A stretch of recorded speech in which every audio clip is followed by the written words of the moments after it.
Ini sudah 37 ya, 38 peserta ya? 48, Kak. Oh, 48. Ya, Oke. 48. Oke. Baik, kita mulai saja. Assalamualaikum warahmatullahi wabarakatuh. Selamat Waalaikumsalam. pagi. Terima kasih kepada teman-teman peserta dari Mitra Keluarga Regional 2 ya.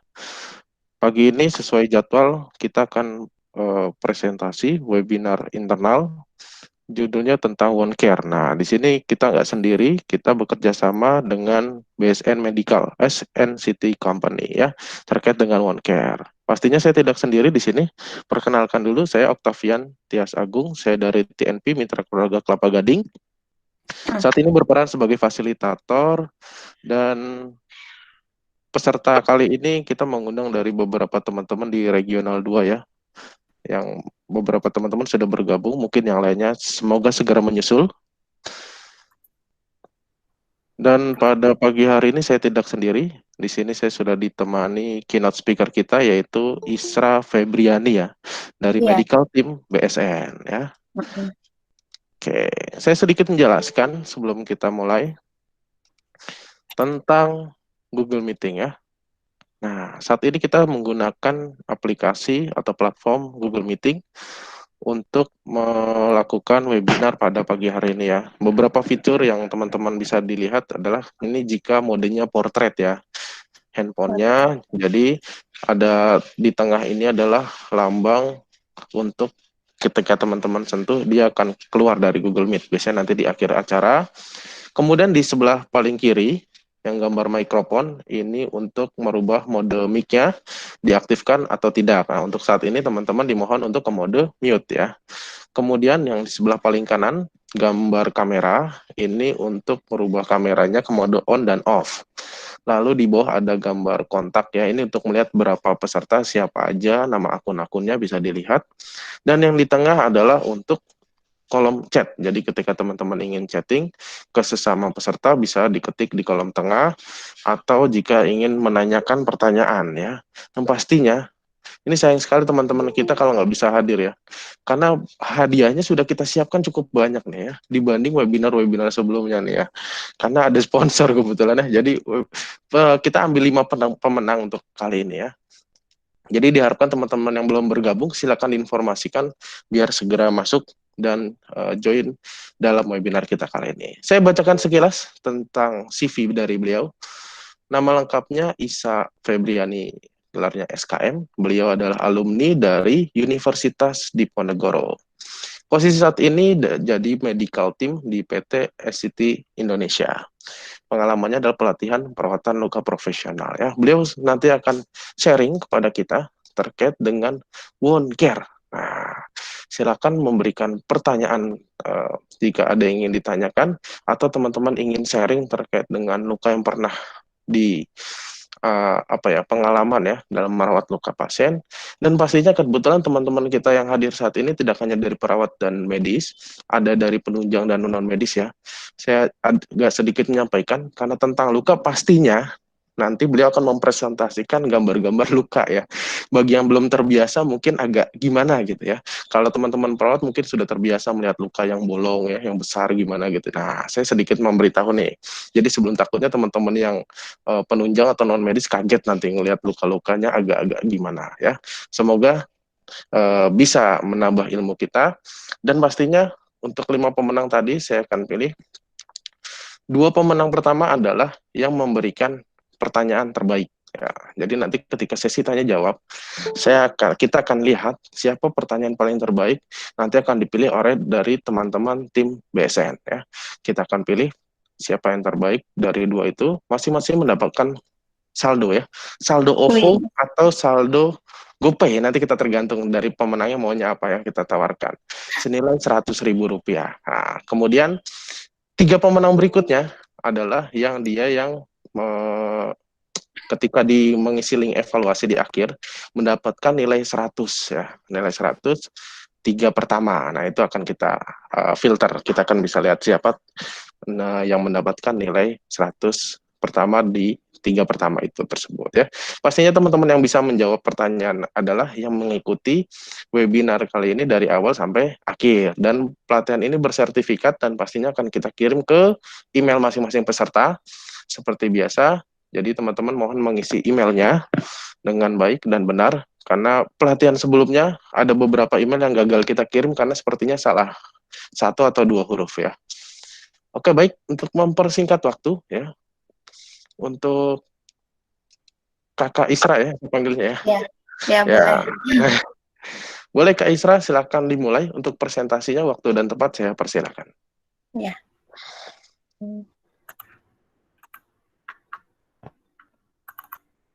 Oke.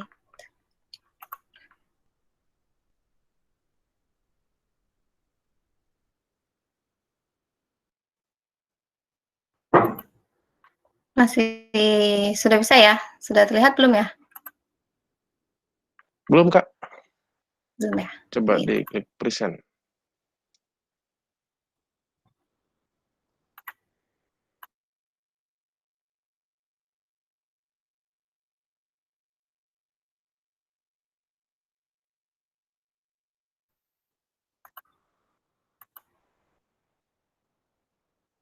Sudah ya? Halo?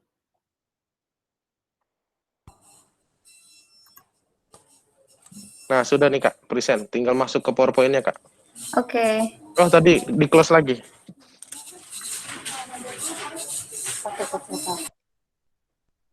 Sudah ya? Bentar.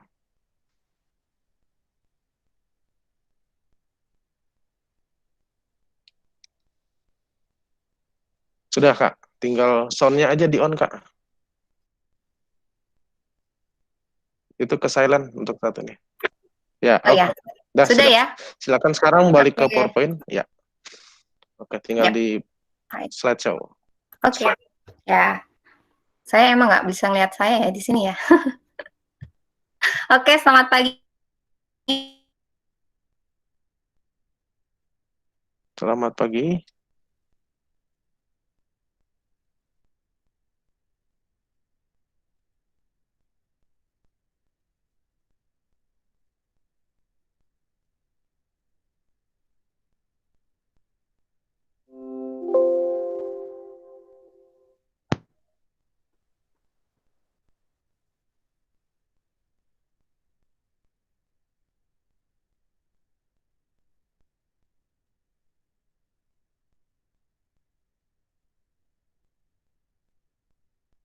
Kak Isra, suaranya terputus.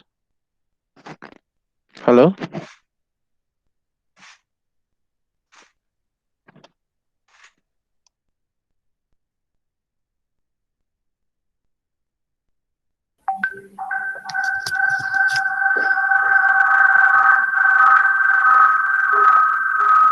Sepertinya koneksi ya, Pak. Iya, sepertinya sih. Gimana? Kak Isra di sana, kalau emang nggak bisa, saya yang bantu presentasi dari sini mungkin.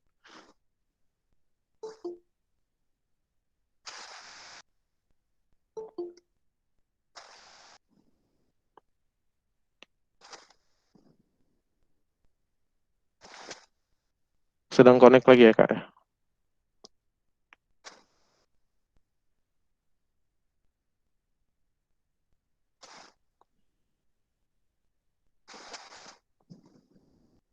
WhatsApp-an aya naon, Bang?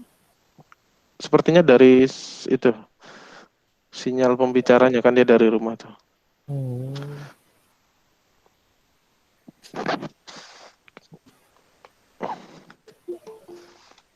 Soalnya dia nggak ada nih di list peserta.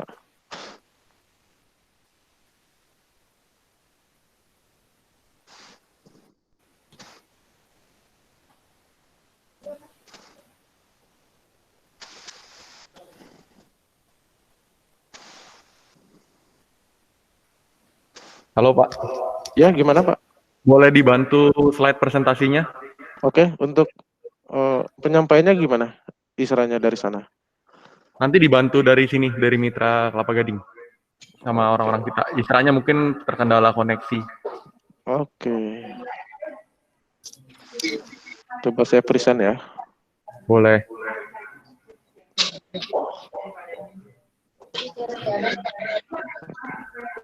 Sudah saya present, Pak. Oke, sudah kelihatan Pak tampilannya.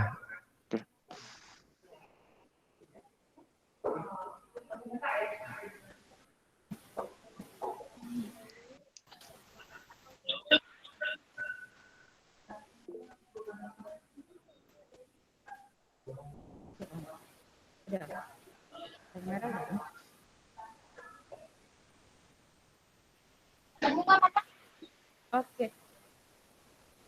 Baik, selamat pagi Bapak Ibu sekalian. Pagi, Kak, masuk suaranya. Lanjut. Oke, masuk ya.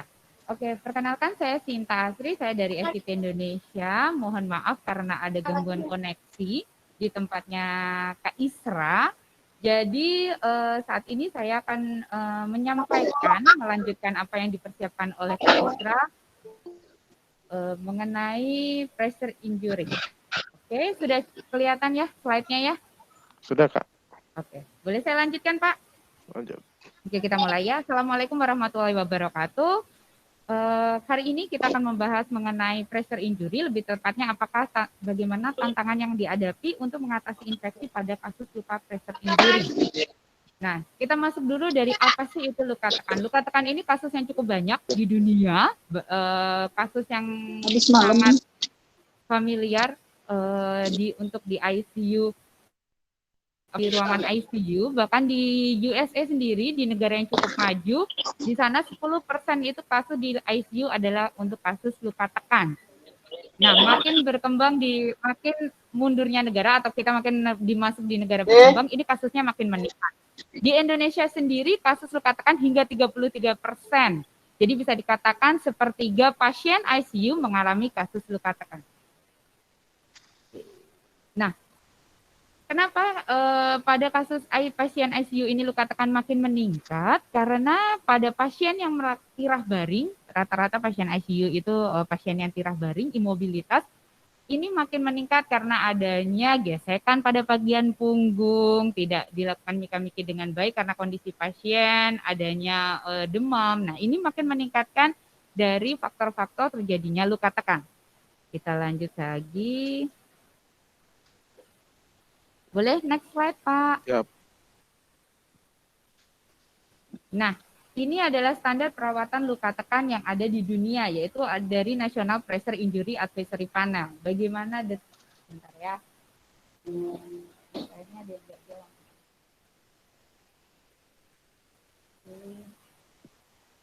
Nah, lanjut next, Pak.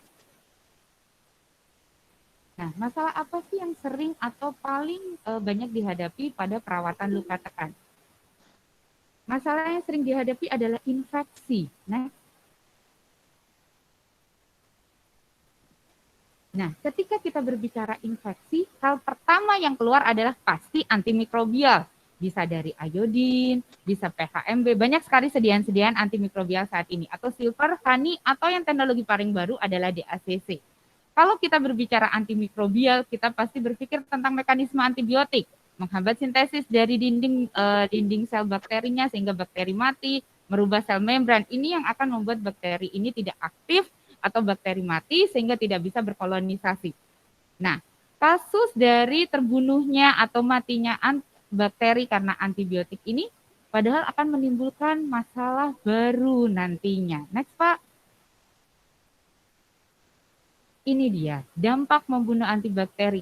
Ini adalah yang makin banyak terjadi saat ini, yaitu perkembangan antimikrobial resistensi dan adanya pelepasan endotoksin.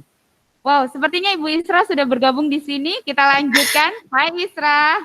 Nah, tadi itu kepotong sampai mana ya? Ya ampun, aku udah presentasi aja. Oke, kita sampai dari dampak membunuh bakteri. Silakan dilanjut ya. Oh, berarti ini slide-nya dari Pak Fian. Ya, oke. Halo, sudah terdengar ya?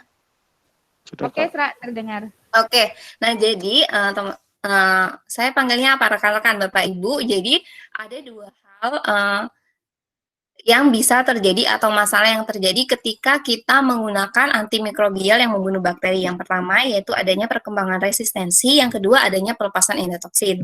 Boleh di next, Pak?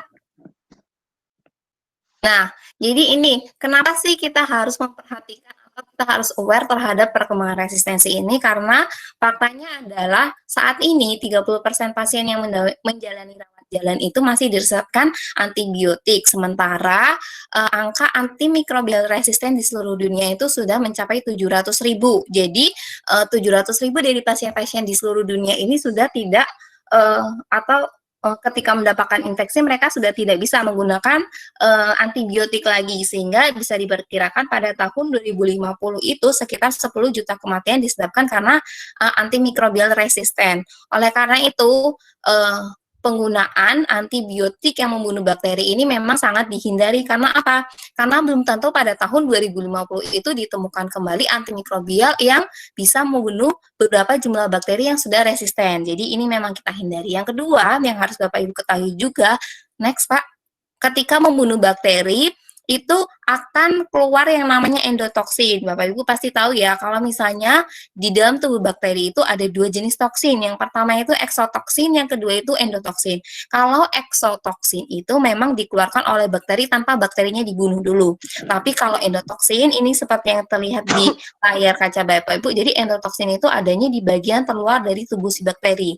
Jadi bakterinya ketika dibunuh atau dihancurkan dinding selnya, itu endotoksinnya akan keluar sehingga menghambat efek dari growth factor pada saat luka itu mengalami penyembuhan, sehingga produksi kolagennya itu menurun sehingga bisa terjadi delay penyembuhan luka. Oleh karena itu sebisa mungkin, kan kita tadi awalnya kita ingin menyelesaikan masalah yaitu infeksi, tapi kalau bisa dua masalah yang timbul gara-gara antibiotik atau antimikrobial yang membunuh itu kita hindari juga. Jadi salah satu solusi untuk menghindari dua masalah ini, dua masalahnya yaitu perkembangan resistensi dan pelepasan endotoksin yang bisa menghambat penyembuhan luka adalah dengan menggunakan antimikrobial yang tidak membunuh bakteri.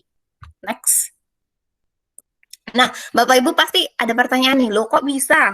Kita tuh kan di lukanya udah ada infeksi, kalau nggak dibunuh diapain bakterinya? Tentunya kalau nggak dibunuh pasti masih ada jumlah bakteri dong, masih ada bakteri yang ada di luka, masih ada bakteri yang menginfeksi. Nah, ini kita kenalkan satu teknologi di mana antimikrobial ini tidak membunuh bakteri. Nama teknologinya yaitu Sorba teknologi. Asal katanya yaitu absorb bakteri. Nah, dengan bagaimana Sorba teknologi ini bisa menghilangkan bakteri dari luka, yang pertama yaitu cara kerjanya adalah dengan menggunakan interaksi fisik atau interaksi hidrofobik. Sebenarnya apa sih interaksi hidrofobik itu? Nah, ya perlu Bapak Ibu ketahui dulu adalah bahwa secara alamiah itu bakteri memiliki sifat hidrofobik ya. Hidrofobik itu tidak suka dengan air. Semakin virulen suatu bakteri, semakin kuat sifat hidrofobiknya. Nah, kemudian Bapak Ibu pasti sudah mengetahui sebelum terjadinya infeksi, pasti bakteri itu kontaminasi dulu kan. Habis kontaminasi, terus kolonisasi. Habis kolonisasi, baru menginfeksi. Nah, dalam proses tersebut, untuk terjadi kontaminasi, kolonisasi, maupun infeksi, bakteri itu menggunakan sifat hidrofobiknya untuk berikatan satu sama lain. Jadi, secara alamiah, kalau Bapak Ibu bisa lihat, next, boleh Pak? Nah ini, jadi ketika ada partikel hidrofobik ketemu partikel hidrofobik sesama bakteri ini ya, kan mereka sifatnya hidrofobik, jadi akan terjadi interaksi hidrofobik. Nah begitu juga dengan sorba. Sorba ini mengandung dialkil karbamid klorat atau DACC yang bersifat hidrofobik kuat. Jadi secara alamiah ketika si teknologi DACC ini bertemu dengan bakteri yang bersifat hidrofobik juga, maka akan terjadi suatu interaksi, namanya interaksi hidrofobik. Next. Bapak Ibu bisa lihat ini di ilustrasi lukanya. Jadi kalau di paling kanan ini ada luka yang terkolonisasi atau terinfeksi. Kemudian kita aplikasikan si sorba teknologi. Nah, maka si bakteri atau jamur yang ada di permukaan luka tersebut akan terikat oleh si DACC. Pada saat pergantian dressing, itu akan ikut terangkat. Oke, next. Nah, apa yang terjadi ketika bakteri itu terikat dengan sorbah teknologi ini? Yang pertama, bakterinya itu menjadi inaktif dan ikatannya itu juga permanen. Jadi Bapak Ibu nggak usah khawatir nih, misalnya ada yang bertanya gini, kalau bakterinya itu dari dibunuh, tidak dihilangkan dari luka, berarti bakterinya masih bisa menginfeksi lagi dong. Nah, ternyata dengan terikat dengan sorbah teknologi ini, bakterinya tidak bisa beraktivitas lagi, tidak bisa bereplikasi, bahkan tidak membentuk toksin kembali. Nah, kalau misalnya tidak dibunuh atau tidak dipecah dinding selnya, maka endotoksin juga tidak dilepas. Nah, inilah cara kerja dari sorbah teknologi yang bisa menghilangkan bakteri dari permukaan dasar luka, namun tidak menimbulkan masalah baru, yaitu tidak melepas endotoksin dan tidak menyebabkan resistensi. Next. Nah, ini salah satu gambaran mikroskopis dari sorbah teknologi ini. Jadi di sini terlihat kalau yang warna hijau, dasar hijau itu adalah sorbahnya, dan yang di atasnya yang seperti Mesoceras itu ya Bapak Ibu, itu adalah bakteri-bakteri yang terikat oleh si sorbah ini. Nah, kalau di sini dilihat ada banyak sekali bakteri yang terikat oleh si sorbah teknologi ini, karena semua bakteri itu memiliki sifat hidrofobik. Jadi walaupun bakteri gram negatif, positif, anaerob, anaerob, bahkan bakteri yang sudah resisten, semuanya itu masih bisa terikat oleh si sorbah ini. Jadi Bapak Ibu nggak usah khawatir jenis bakterinya apa, tapi ini memang bisa mengikat semua jenis bakteri, bahkan juga jamur. Itu salah satu contohnya, jamurnya adalah Candida albicans. Pertanyaannya adalah seberapa efektif sih si sorbah ini bisa langsung mengikat bakteri? Nah, berdasarkan penelitian sudah diteliti bahwa ketika Bapak Ibu aplikasi 30 detik pertama si sorbah ini ke dasar luka, maka sudah terjadi ikatan dengan si bakterinya. Jadi memang hanya menggunakan interaksi fisik tanpa membunuh atau merusak dinding sel bakteri. Next. Nah, ini adalah jenis-jenis sorbah dressing. Kalau kita mengenalnya di SCT, itu salah satu brand yang digunakan untuk manajemen infeksi pada luka kronis itu dengan brand Kutimet Sorbah. Ini mungkin Bapak Ibu sudah pernah juga ada yang pernah memakai. Jadi kalau yang sudah pernah memakai itu pasti kenal dengan beberapa jenis dressingnya. Jadi ada yang bentuknya lembaran seperti ini, swab. Jadi ini memang diaplikasikan untuk luka yang superficial atau luka yang di permukaan. Namun bisa juga luka yang agak berongga dimasukkan. Kemudian yang kedua, ada yang bentuknya bulat-bulat nih Bapak Ibu, namanya round swab. Nah, ini biasanya diaplikasikan untuk area yang berongga seperti ini. Terlihat ya di bagian mata. Nah, kemudian ada lagi yang jenisnya ribbon gauze. Jadi ini bentuknya itu seperti pita panjang, jadi bisa dimasukkan ke dalam rongga. Ini contohnya abses. Jadi kalau dilihat dari luar itu sepertinya tidak ada rongga ya, tapi ternyata dia tunneling dalam absesnya. Kemudian satu lagi yang beda dengan yang lainnya adalah dressing pad. Jadi ini satu-satunya Kutimet Sorbah yang bisa menyerap eksudat. Jadi biasanya kan kalau misalnya infeksi lumayan tuh ya jumlah eksudatnya, apalagi kalau eksudatnya sudah banyak, overmoist itu merupakan tempat yang paling sangat disukai oleh si bakteri untuk berkembang biak. Jadi eksudatnya itu juga harus diangkat dari dasar luka. Nah, ini beberapa jenis dressingnya.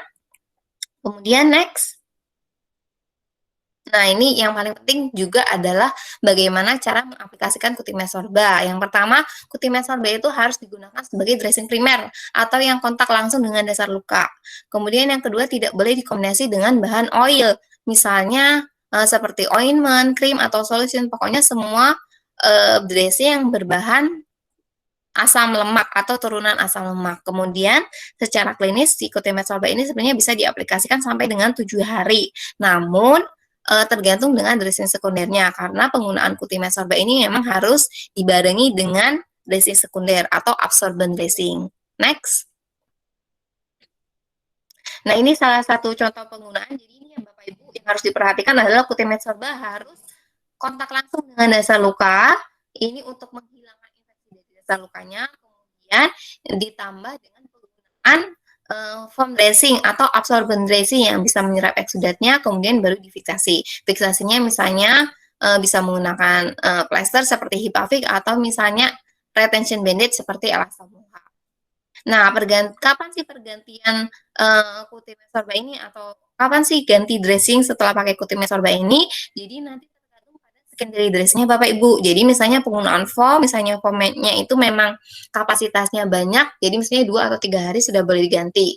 Kalau sekitar 70 atau 75% dari permukaan foam itu sudah jenuh, maka itu saatnya mengganti dressing. Tapi biasanya kalau penggunaan modern dressing ini memang tidak sehari 3 kali ganti ya, tapi 2-3 hari sekali gantinya. Jadi nanti menyesuaikan dengan secondary dressing-nya. Nah, ini Bapak Ibu, ini saya ambil dari salah satu case tadi, tapi ini kebetulan case tadinya nggak di Indonesia ya, di Italia, jadi ini kondisi dasar lukanya. Jadi ini dasar lukanya udah sangat kompleks sekali, kemudian pasiennya ini juga ada komorbiditas nih, udah kena luka dekubitus dengan sangat kompleks seperti ini, ada diabetes pula, kemudian ada gagal ginjal pula. Jadi kebayang ya Bapak Ibu, faktor resikonya itu yang untuk delay wound healing itu sangat banyak sekali. Jadi ini kondisinya warna dasar lukanya ada nekrotik, ada slav, kemudian ada terlihat jaringan granulasi tapi masih belum sempurna, masih cat ya. Nah, kemudian di treatment dengan menggunakan putih sorba. Nah, ini karena slavnya itu masih ada yang menempel di dasar luka, jadi ini kombinasi sama gel. Kemudian ini diganti setiap 2 hari sekali. Setelah 30 hari ini terlihat pada gambar nomor 2 nih Bapak Ibu sudah lihat ya bahwa slavnya, nekrotiknya itu sudah mulai menghilang. Kemudian pada gambar ketiga itu 2 minggu setelahnya itu juga granulasinya sudah mulai naik. Nah, yang perlu diperhatikan adalah Cutimed sorba ini memang digunakan hanya untuk pada kondisi infeksi saja Bapak Ibu. Jadi kalau misalnya infeksinya memang sudah hilang, itu boleh disesuaikan lagi dengan kondisi dasar lukanya. Misalnya hanya tinggal menggunakan foam atau misalnya dengan hidrokoloid dan sebagainya. Nah, ini kasus yang pertama, itu di bagian sakrum. Next. Nah, kemudian yang kedua, ini di bagian lutut dalam. Nah, ini terlihat di gambar yang A, ini juga slavnya menutupi ya, ini gunakan Cutimed sorba, ini juga disertai dikombinasi dengan gel supaya si slavnya ini juga ikut lisis. Kemudian pada hari ke-19 itu sudah mulai terlihat warna dasar luka ya, yang granulasinya sudah mulai naik juga dan kondisi slavnya juga sudah menurun. Nah, ini kasus kedua. Kemudian satu lagi kasus ketiga adalah next. Nah, ini di bagian trochanter, jadi penghubung antara tulang paha dengan tulang panggul ya. Jadi ini terlihat pada awalnya ada abses nih Bapak Ibu, sebelum dibuka absesnya kondisinya sepertinya lukanya kecil, tapi ternyata setelah dibuka itu terlihat slav. Kemudian diaplikasikan dengan Cutimed sorba juga. Nah, ini pada kondisi 14 hari. Nah, 14 hari slavnya sudah menghilang, kemudian granulasinya juga sudah tumbuh. Nah, kalau misalnya granulasinya memang sudah bagus, sudah tumbuh, ini misalnya tinggal ditambah dengan tool dressing ataupun hydrocolloid dressing. Tidak perlu menggunakan sorba lagi, karena infeksinya, tanda-tanda infeksinya juga sudah hilang atau menurun. Next. Nah, ini tadi kan masalah yang kita hadapi itu infeksi. Tapi ternyata pada saat infeksi ini tidak hanya infeksinya saja yang kita tangani, tapi pada saat luka kondisinya infeksi itu ada juga masalah yang timbul yang selanjutnya ada. Biasanya kalau luka infeksi itu disertai juga dengan adanya slav atau eksudat. Next, Pak.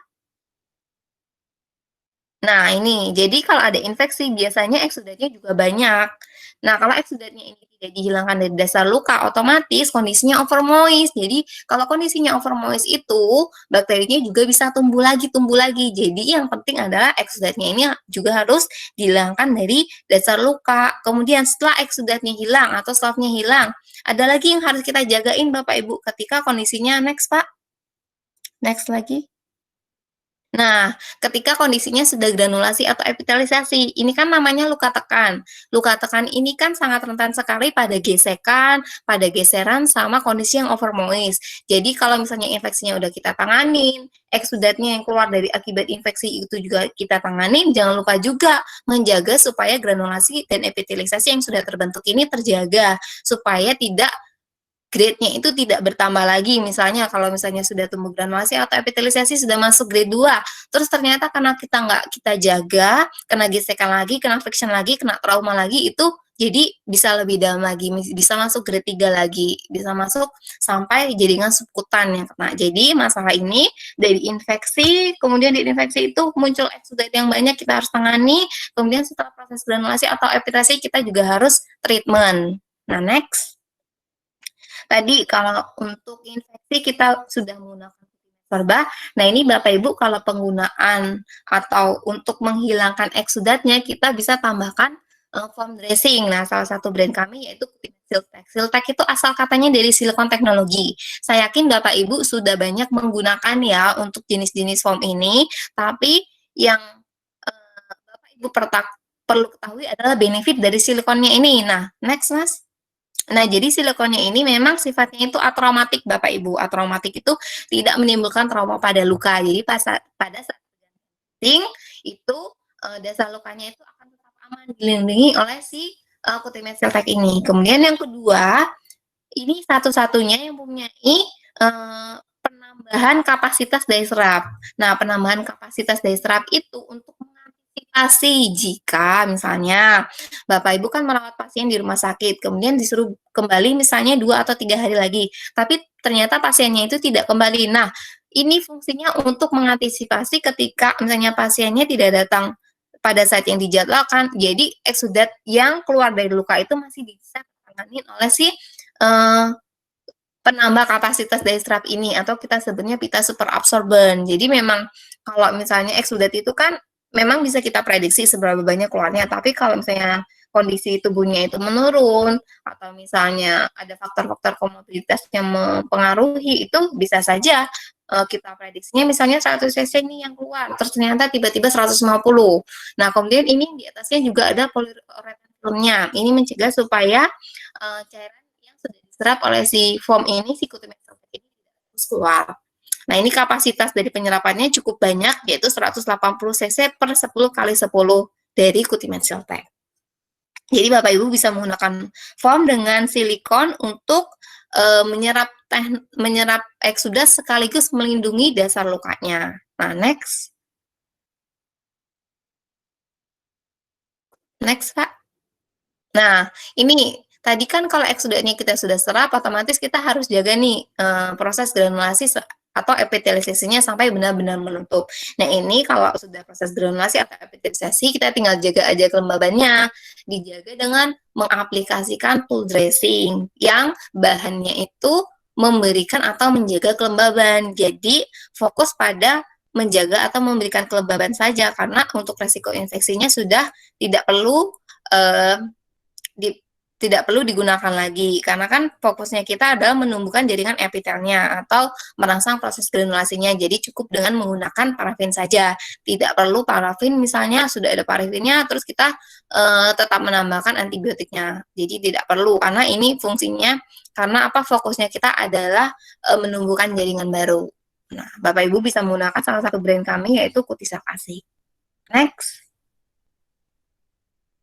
Nah, Cutimed Siltek ini sama seperti Cutimed Sorba, harus diaplikasikan sebagai primary dressing atau yang kontak langsung dengan dasar luka, tapi di atasnya harus tetap dikasih absorben ya Bapak Ibu, kemudian difiksasi. Jadi tidak bisa hanya mengaplikasikan tool dressing saja atau Cutimed Siltek saja.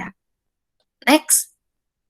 Nah, ini sebenarnya tadi kan kita membahas tiga masalah yang timbul karena ada terjadi infeksi. Yang pertama, infeksinya kita bisa menggunakan Cutimed Sorba. Penanganan selafnya atau eksudat yang keluar dari hasil infeksi tersebut kita bisa menggunakan foam dressing. Kemudian kita juga menjaga jaringan granulasi dan epitelisasi yang sudah tumbuh dengan menggunakan tool dressing. Namun di BSN Medical Indonesia atau di ECT itu ada berbagai macam dressing yang Bapak Ibu sebenarnya bisa gunakan. Dari mulai dia masih stage 1 yang masih kemerahan nih, Bapak Ibu bisa melindungi dengan hydrocolloid dressing. Kemudian kalau misalnya stage 2 yang sudah mulai terkelupas epidermisnya, Bapak Ibu bisa menggunakan hydrocolloid juga, atau Bapak Ibu jaga dengan menggunakan tool dressing. Kemudian kalau misalnya sudah masuk stage 3, Bapak Ibu kan kalau stage 3 udah berunggak ya, tapi biasanya stage 3 ini juga khasnya itu ada underminingnya atau ada tunnelingnya. Nah, Bapak Ibu bisa juga menggunakan absorben yang bisa dimasukkan ke dalam rongganya. Nah, kalau yang stage 4 ini biasanya sudah sangat dalam, sudah sampai bagian tulangnya, otot, itu juga Bapak Ibu bisa menggunakan berbagai macam jenis dressing sesuai dengan kondisi lukanya. Misalnya pas ada nekrotiknya bisa digunakan hidrogel, ada infeksinya Bapak Ibu bisa menggunakan antimikrobial, sampai kondisi yang unstageable, misalnya seperti tadi gambar yang pertama itu kan unstageable, jadi tidak bisa ditentukan kedalaman lukanya karena di atasnya itu ditutupin eskar ataupun sclaf. Kemudian sampai menjaga ketika dia masih suspected deep tissue injury, masih misalnya berwarna ungu atau berwarna marun-marun, Bapak Ibu juga bisa menjaga. Nah, kalau dengan pressure injury ini, kalau belum terjadi, misalnya untuk pencegahan, Bapak Ibu juga bisa menggunakan foam dressing tadi yang ada lapisan silikonnya untuk melindungi permukaan luka. Next. Nah, jadi itu secara singkat untuk perawatan lukanya tentang luka dekubitus. Bapak Ibu nanti kalau misalnya ada pertanyaan lebih lanjut bisa menghubungi tadi email dan WhatsApp, atau bisa langsung menghubungi Pak Albi ataupun Bu Melvi yang memang standby di rumah sakit Mitra Keluarga. Oke, sekian Pak. Oke, baik. Iya. Terima kasih Kak Isra atas presentasinya. Bagi teman-teman, saya akan buka sesi tanya jawab. Iya. Silakan. Jika ada yang ingin bertanya, ketik di kolom chat pertanyaannya, dan kita akan pilih the best pertanyaannya nanti ya. Atau yang ada yang mau sharing terkait, karena kebetulan Google Meeting ini teman-teman peserta bisa sharing atau present ya melalui gadgetnya masing-masing atau melalui handphone. Kalau ada yang mau tanya tentang luka ini kira-kira dikasih apa ya baiknya, nah coba silakan di present. Itu juga akan kita hitung sebagai satu pertanyaan.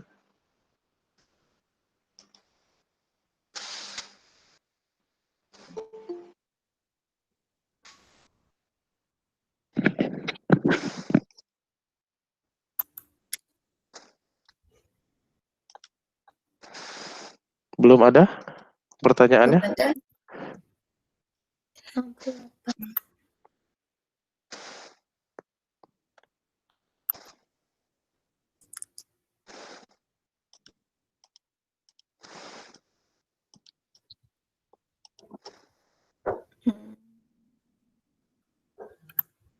Oh ada nih, dari Iya. akun bernama Sima Endah. Selamat pagi, saya Sima dari Mitra Keluarga Tegal nih Kak yang nanya ya. Yang mau ditanyakan pertama, ya, apakah Kutimet sorbak dapat digunakan pada luka selulitis yang pertama? Boleh tolong dijawab dulu Kak, silakan. Ya, jadi mau lukanya misalnya selulitis, dekubitus, diabetic foot ulcer, kalau memang ada tanda-tanda terjadi infeksi yang tumor, kalor, dolor, fungsi olesa, itu bisa menggunakan. Jadi intinya kalau misalnya ada tanda infeksi, mau luka apapun, mau luka dekubitus, pressure injury, ulkus vena, ulkus arteri, itu selama ada tanda-tanda infeksi itu bisa menggunakan Kutimet sorbak. Jadi memang fokusnya adalah menghilangkan infeksi dari dasar luka. Kalau memang selulitisnya ada infeksi ya bisa menggunakan Kutimet sorbak, tapi kalau misalnya tidak ada infeksinya berarti tidak perlu menggunakan antimikrobial. Jadi itu intinya gitu.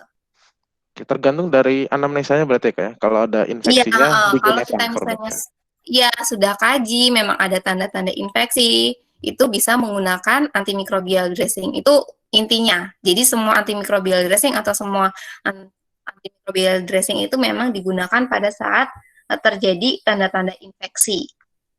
Lagi kalau Kutimet sorbak memang kita fokusnya untuk menghilangkan infeksinya.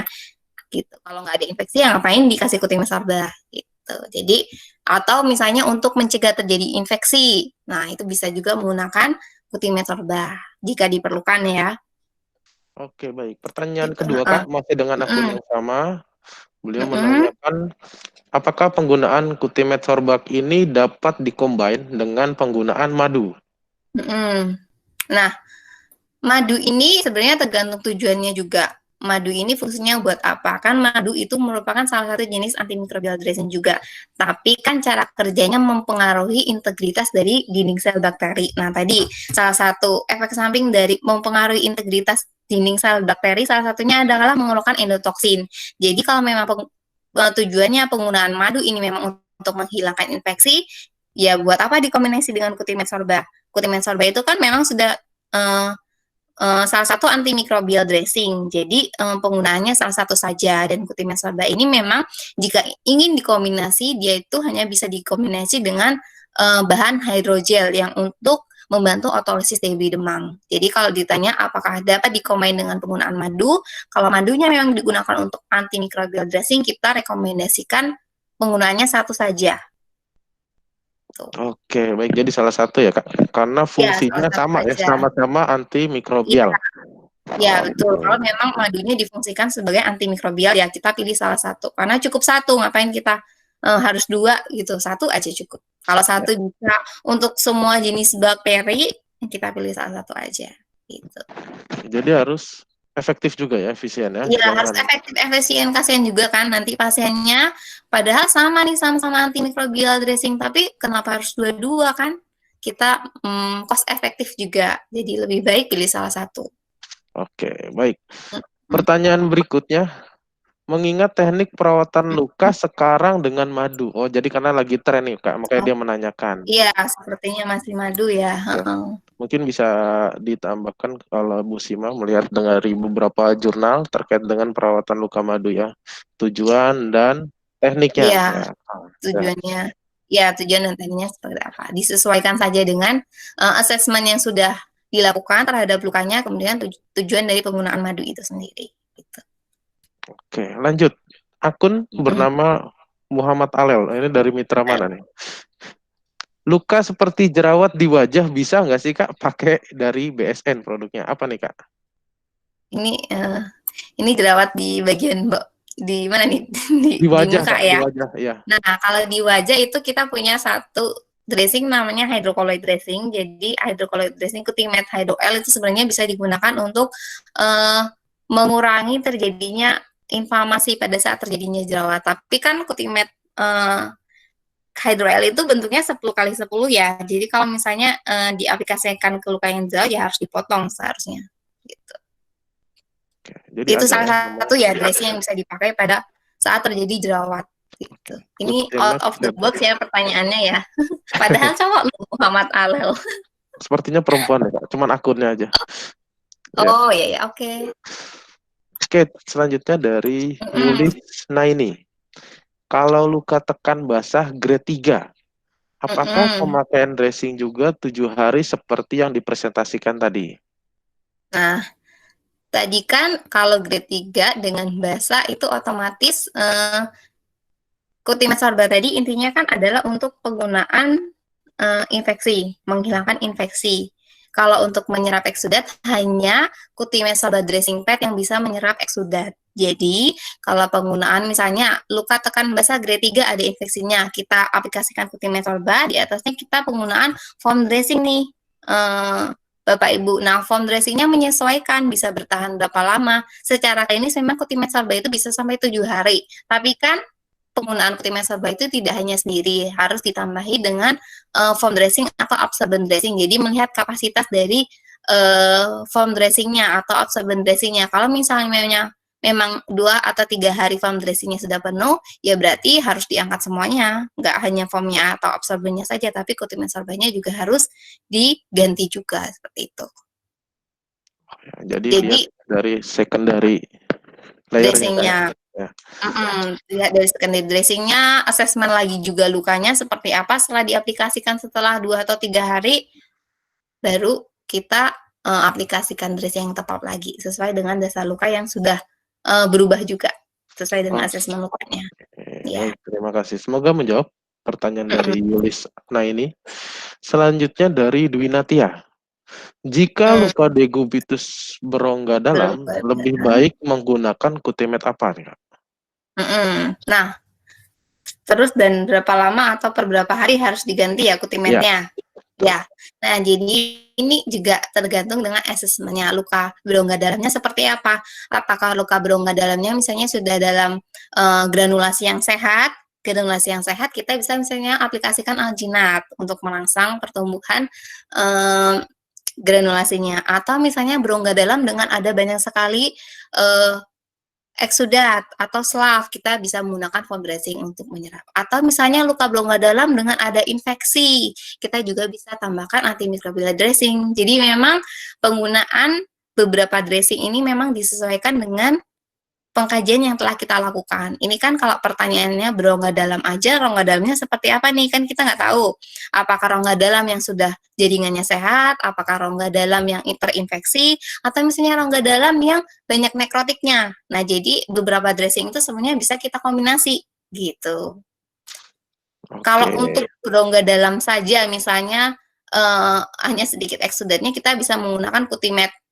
Ada salah satu Cutimed yang bahannya foam, namanya Cutimed alginat, atau kalau misalnya ada perdarahan sedikit, kita juga bisa menggunakan Cutimed alginat di situ. Itu tanpa infeksi ya berarti ya? Tanpa infeksi, ya Kak. Mungkin beberapa teman ada yang belum tahu nih Kak, Cutimed alginat. Boleh dijelaskan bahannya apa, fungsinya apa? Kalau Cutimed alginat, ya kalau Cutimed alginat itu dia alginat dressing, jadi fungsinya memang untuk menghentikan perdarahan sama menyerap eksudat yang ada di permukaan luka. Jadi bahannya itu alga, ganggang laut. Ganggang laut ya bahan dasarnya. Oke. Dan nanti ketika diaplikasikan beberapa hari kemudian dibuka, dia akan menjadi gel, benar nggak Kak? Iya, betul sekali. Oke, ya. Jadi jangan dicari lagi nanti, bisa dicari-cari kemana hilang ya.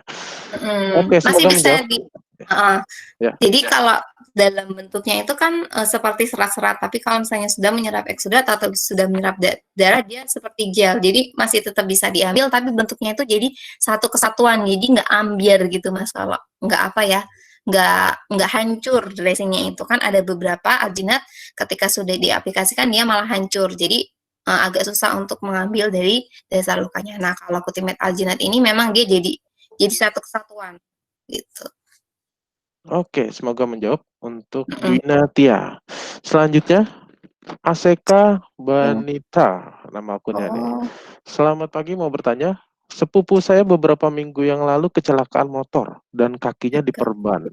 Saat ini luka sedang mengering, tapi wound dressing masih menempel pada luka. Apakah wound dressing yang menempel pada luka yang kering itu berbahaya dan bisa menyebabkan infeksi atau tidak? Terima kasih.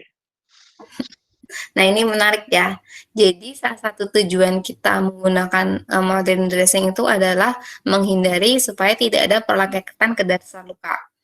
Jangankan apakah wound dressing yang lengket itu menyebabkan infeksi, kita imajinasikan aja ketika sudah terjadi luka dan lukanya itu kita kasih dressing dan dressingnya itu lengket, hal pertama yang kita bayangkan adalah ketika pada saat pergantian dressing yang pertama sakit ya, nyeri pasiennya. Kemudian yang kedua pasti menempel dasar lukanya itu ke dressingnya. Jadi pada saat penggantian dressing itu otomatis pasti terjadi perdarahan lagi karena menempel dasar lukanya. Nah, kalau ditanya apakah wound dressing yang menempel pada luka yang kering itu berbahaya? Ya pasti berbahaya karena dia merusak dasar luka. Misalnya kita sudah merawat luka nih, kondisinya sudah bagus, sudah granulasi atau epithelisasi, tapi ketika dibuka dia berdarah lagi. Otomatis kan fase penyembuhan lukanya bermulai dari awal lagi tuh, dari vaskularisasi, inflamasi sampai pembentukan jaringan baru. Kemudian bisa menyebabkan infeksi atau tidak, tergantung. Kalau yang ini, kalau memang misalnya pada saat kita buka terus misalnya ada kontaminan yang masuk atau infeksi bakterinya ada masuk lagi, ya bisa terjadi infeksi juga gitu. Tapi infeksinya itu tidak semata-mata terjadi ketika dressingnya lengket, tapi banyak faktor gitu. Oke, semoga menjawab ya pertanyaan dari AFK. Selanjutnya dari Nurul Agustina. Dari NSD, seperti mitra keluarga Kelapa Gading, apakah perawatan luka dekubitus sama dengan perawatan untuk ulkus diabetes mellitus? Proses penyembuhan lukanya biasanya berapa lama ya Kak? Ya, nah kalau perawatan lukanya berdasarkan warna dasar luka, berdasarkan pengkajian lukanya itu untuk tekniknya dari mulai pencucian luka, pengkajian luka, sampai aplikasi dressingnya itu sama. Yang membedakan adalah yang satu itu komorbiditasnya itu dengan adanya dekubitus atau faktor yang bisa menghambat itu dengan adanya tekanan. Kalau yang ulkus DM itu karena kadar glukosa darahnya. Nah, kemudian pada saat perawatan, kalau luka dekubitus ini kan kita menghindari adanya tekanan. Jadi otomatis gunakanlah dressing yang bisa untuk mengurangi terjadinya tekanan pada luka tersebut. Misalnya di area sakrum nih, misalnya di area sakrum ada terjadi infeksi, kita gunakan antimikrobial dressing. Kemudian kalau memang ada foam dressing, foam itu kan bisa berfungsi sebagai bantalan juga. Selain dia bisa menyerap eksudat. Jadi kita aplikasikan dressing yang bisa untuk mengurangi tekanannya. Selain teknik evaluasi kita yang mika-miki, miring kanan, miring kiri, kita juga boleh aplikasikan dressing yang bisa mengurangi tekanan yang didapat oleh si luka tersebut, salah satunya dengan menggunakan foam.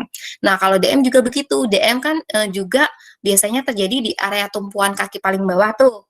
Nah, biasanya DM ini juga menggunakan metode offloading juga. Nah, salah satu metode offloadingnya juga, selain misalnya pakai sandal atau kaki sandal atau sepatu diabetes, salah satu dressnya yang bisa digunakan untuk offloadingnya juga dengan menggunakan foam itu. Jadi sebenarnya kalau dari perawatan lukanya sendiri, dari assessment atau warna dasar lukanya itu, semua luka itu sebenarnya sama perawatannya. Cuma ditambah aja kalau misalnya luka dekubitus, kita kasih foam untuk mencegah dari tekanannya. Kalau misalnya ulkus diabetes, kita juga aplikasikan metode offloadingnya juga. Jadi tinggal ditambah dengan beberapa perawatan yang mendukung penyembuhan lukanya. Kalau proses penyembuhannya lukanya biasanya berapa lama, tergantung dengan kondisi lukanya. Kalau memang misalnya lukanya hanya granulasi dan epitelialisasi, otomatis lebih cepat dibanding ketika ada infeksi atau ada selah atau bahkan nekrotik gitu, Mas. Oke, terima kasih ya. Mungkin sedikit menambahkan, Mm-mm. jadi untuk DM dan Dekup tadi yang disampaikan Kak Isra ya, jangan lupa kita lihat dari asesmennya, dari etiologinya ya. Pastinya kan Iya, kedua penyebab luka ini berbeda. Jadi iya selain kita betul. melakukan perawatan luka terkait dengan dari warna dasar luka dan lain sebagainya, kita juga harus lihat etiologinya. Jika Dekup ya berarti Iya, dikurangi penyebab Dekupnya. Salah satunya tadi dengan teknik offloading atau menggunakan spons untuk mengurangi luka tekan. Begitu juga dengan DM. iya, Kita udah perawatan luka nih di ujung jari kaki, misalnya di jari kaki di JT1 atau jempol kaki ya.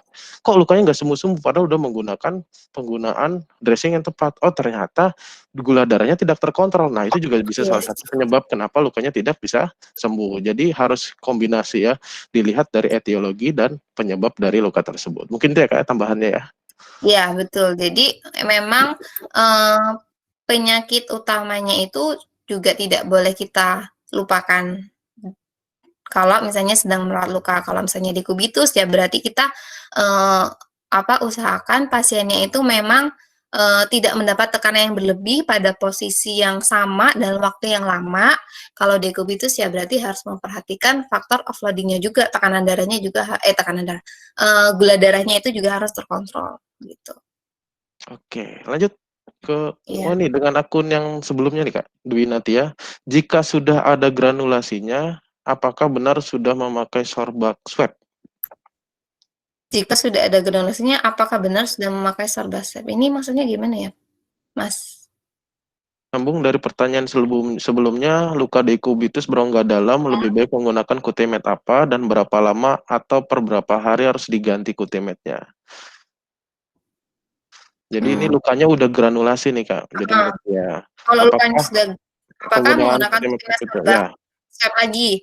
Nah, kalau granulasinya memang nggak ada infeksi lagi, nggak perlu diaplikasikan si Cutimed sorbak, karena Cutimed sorbak itu hanya untuk luka terinfeksi. Jadi kalau sudah ada granulasi yang misalnya bisa diaplikasikan yang Cutimed hidrokoloid atau misalnya alginat atau bisa juga dengan menggunakan tool dressing. Jadi kalau sudah prosesnya granulasi kan sebenarnya sudah bagus nih. Jadi kita tinggal jaga aja kelembabannya supaya granulasinya itu naik atau sampai epitelisasinya itu menutup. Jadi kalau memang tidak ada infeksi nggak perlu diaplikasikan Cutimed sorbak swab. Oke ya, karena ada beberapa yang memakai Cutimed swab nih, lanjutan dari beliau nih Kak ya. Mungkin ya dari asesmennya kali kan tadi Kak Isra menjelaskan Cutimed swab juga bisa digunakan untuk mencegah infeksi, benar ya Kak ya? Iya bisa. Ya mungkin tujuannya ke sana kali ya Kak Dwina Ya ya. boleh. Kalau memang apa ya? Kalau memang kan misalnya kondisi pasiennya itu rentan terjadi infeksi atau misalnya ada ciri-ciri misalnya di bagian sekitar luka itu misalnya eritema merah-merah atau panas itu boleh diaplikasikan, masih boleh diaplikasikan Kutimas Herbal. Pokoknya intinya kalau ada tanda infeksi, kalau ada infeksi masih terkolonisasi, terkontaminasi, boleh diaplikasikan Kutimas Herbal. Lanjut dari pertanyaan berikutnya. Nama akunnya Nastian Penjaga Sumber nih Kak. Oke. Bedanya Kutimet Alginet, Siltek dan Siltex Cavity. sama Ya. Cavity. Dan Ya, penggunaan tepatnya seperti apa? ya. Kalau Kutimet Alginat itu kalau misalnya lukanya di kubitus tapi perdarahannya itu tidak berhenti. Jadi kita bantu untuk menghentikan perdarahan juga. Selain Kutimet Alginat itu kita untuk menyerap eksudat, dia juga bisa menghentikan perdarahan. Jadi dua fungsinya. Jadi bisa digunakan pada saat ada luka di kubitus, namun perdarahannya tidak berhenti. Itu bisa digunakan Kutimet Alginat. Kemudian kalau Siltek itu fungsinya untuk menyerap eksudat, tapi dia hanya bisa digunakan untuk luka yang superficial atau permukaan. Kalau yang cavity dia juga bahannya foam, tapi ini bisa dimasukkan ke rongga, gitu bedanya. Jadi semuanya intinya adalah untuk menyerap eksudat. Yang Kutimet Alginat menyerap eksudat plus bisa menghentikan perdarahan. Siltek itu menyerap eksudat di area permukaan, cavity itu menyerap eksudat di area yang berongga. Oke, semoga menjawab ya Pak Nastian ya. Baik, selanjutnya Kak dari akun bernama Solehah Manis. Ya. Dari Mika KGA mau tanya, jika pemakaian sorbak kan katanya bakterinya akan inaktif. Apakah jika sudah full pada dressingnya bisa mencemari lukanya? Dan berapa hari sih efektif mesti diganti? Jadi kalau bakterinya sudah inaktif itu dia sudah diikat oleh si Kutimet sorbahnya. Jadi tidak akan mencemari lukanya. Jadi memang sudah diikat. Makanya pada saat pergantian dressing itu bakterinya ikut terangkat. Jadi tidak ada resiko untuk tercemar lukanya itu atau terinfeksi lagi. Kemudian berapa hari efektif mesti diganti, ini tadi kembali ke dressing sekunder apa yang dipakai. Ketika misalnya setelah pemakaian Kutimet sorba dengan foam itu biasanya kalau foam itu kan kapasitas penampungannya itu banyak, jadi bisa 2-3 hari sekali. Lain halnya misalnya dengan bahan yang bukan foam, bisa saja misalnya 1 hari misalnya eksudatnya itu banyak, sudah harus diganti. Jadi tetap kita evaluasi setiap mau pergantian dressing atau kita lihat seberapa banyak kira-kira eksudat yang akan keluar dari lukanya tersebut. Jadi memang harus antisipasi ini, Bapak. Kalau efektif selama Kutimet sorbanya itu diaplikasikan langsung kontak ke datar luka, Kutimet sorbanya itu masih efektif. Oke, semoga menjawab untuk Solihah ya. Selanjutnya Asmaria Siregar, luka dekubitus dengan rongga dalam, banyak nekrotik. Apakah cukup dengan perawatan wound dressing atau dilakukan kombinasi dengan nekrotomi? Mungkin maksudnya mekanik ya, nekrotominya Kak. Ya, mechanical debris demam ya.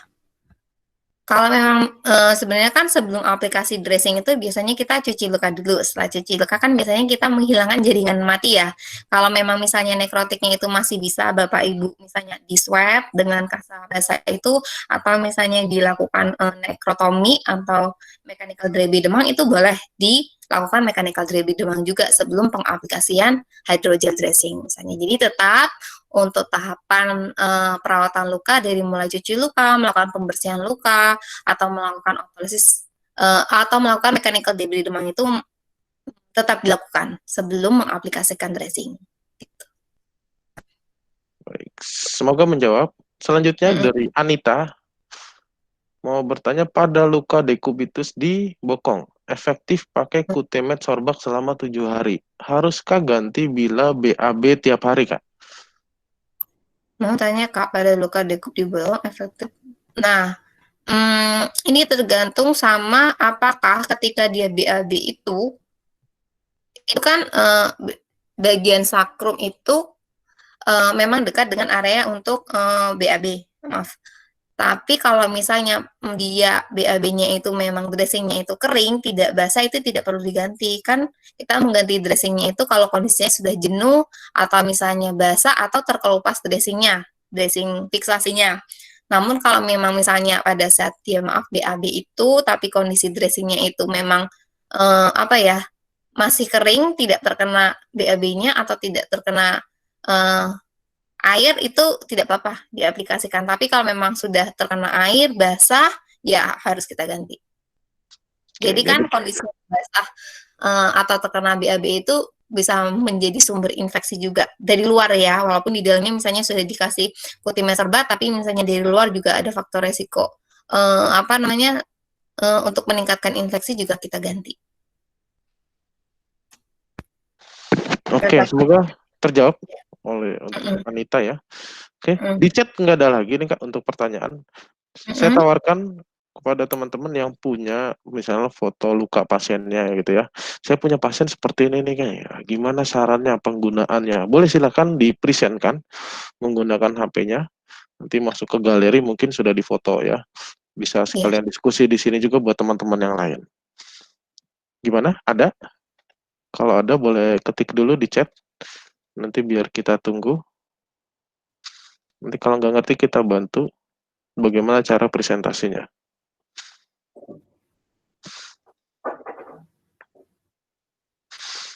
Oke Kak, sambil menunggu teman-teman yang Iya. mau present mungkin atau menanyakan tentang luka yang pengalaman dia tentang pasiennya, mungkin ada beberapa yang perlu disampaikan nih Kak, karena teman-teman kita yang hadir kan bukan dari medis saja nih Kak. Mungkin ada beberapa teman kita masih bingung, kenapa sih perawatan luka itu harus ditutup atau kondisi lembab ya, bukannya nanti malah benyek, basah dan lama keringnya. Karena kita tahunya kan kalau perawatan luka itu Baik. dibuka ya Kak. Nah, itu mungkin bisa diceritakan sedikit Kak alasannya dan mungkin ada penelitiannya sebelumnya dari jurnal-jurnal. Terima kasih Kak. Ya, jadi sebelum terjadi luka itu kan kondisi kita, kondisi tubuh kita itu dilindungi oleh namanya kulit untuk pelindung. Nah, kalau terjadi luka, otomatis kan tidak ada yang melindungi nih, kulitnya kan hilang atau rusak. Jadi otomatis kan tidak bisa melindungi. Nah, sedangkan sebelum kulitnya itu hilang kan kondisi yang di dalam itu, misalnya epidermis, dermis itu kan kondisinya moist. Jadi itu yang menyebabkan kita harus menggantikan fungsi dari si kulit tersebut. Salah satunya adalah dengan menggunakan.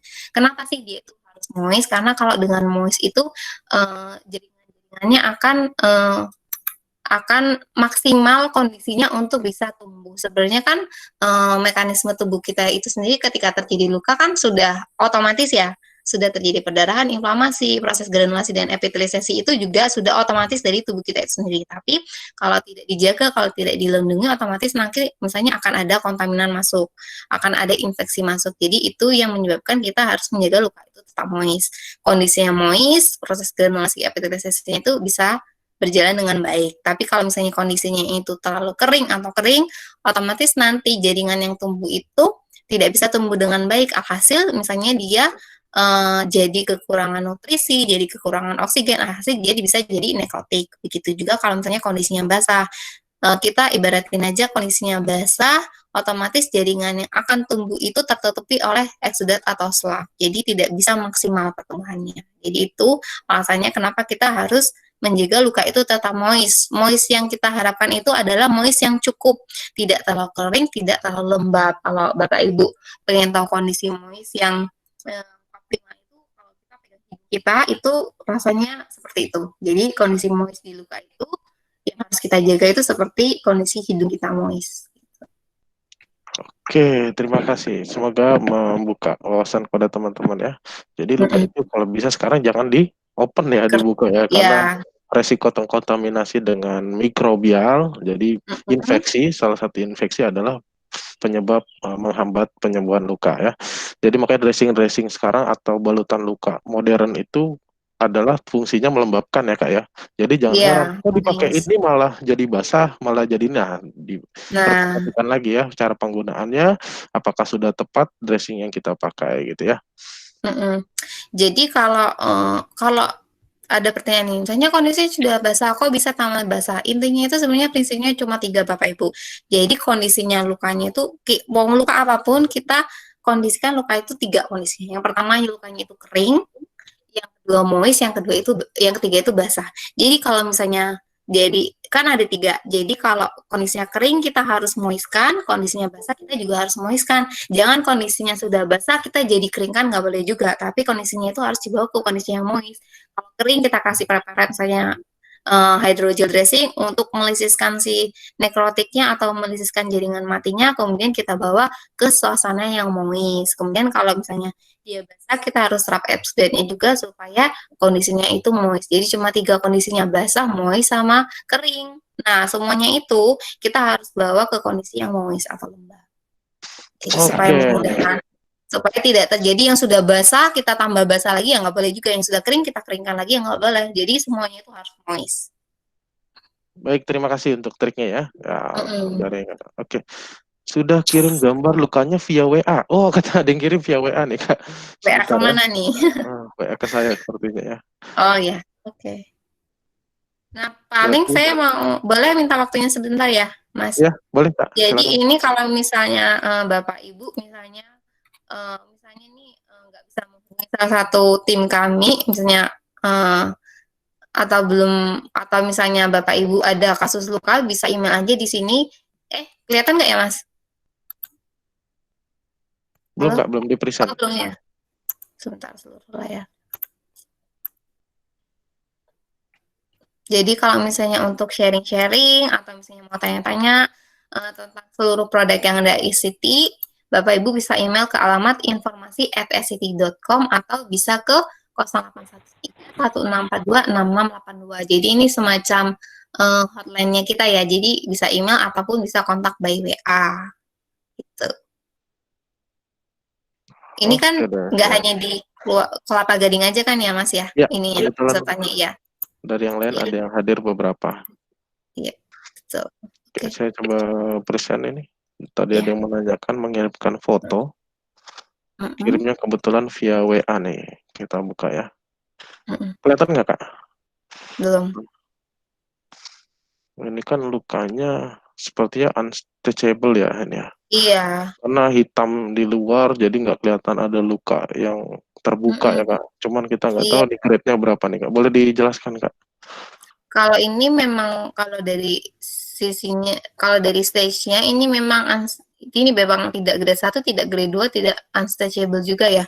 Ini sepertinya kalau saya salah koreksi ya dari Bapak Ibu karena yang lebih sering Bapak Ibu. Jadi ini suspected deep tissue injury itu tergantung dari kondisinya pasiennya juga. Kalau memang tidak terjadi luka, ini biasanya kita lindungi saja daerah yang merah, yang keuangan seperti ini. Misalnya kalau kami rekomendasikan dengan menggunakan foam supaya mengurangi tekanan yang terjadi di sini. Jadi memang selama epidermisnya tidak terbuka ya berarti kita lindungi aja supaya tidak terjadi luka. Ini kita bisa berikan kalau kami karena ada silikonnya, foamnya, jadi bisa untuk melindungi bagian yang seperti itu. Biasanya kalau kondisinya seperti ini, kalau dari kami aplikasinya menggunakan foam dengan silikon untuk melindungi si bagian yang suspected deep tissue injury seperti itu. Jadi kalau memang epidermisnya tidak terbuka, kita jaga aja supaya dia tidak terbuka. Jadi mengurangi tekanannya Kak ya, biar tidak terjadi perlukaan justrunya ya.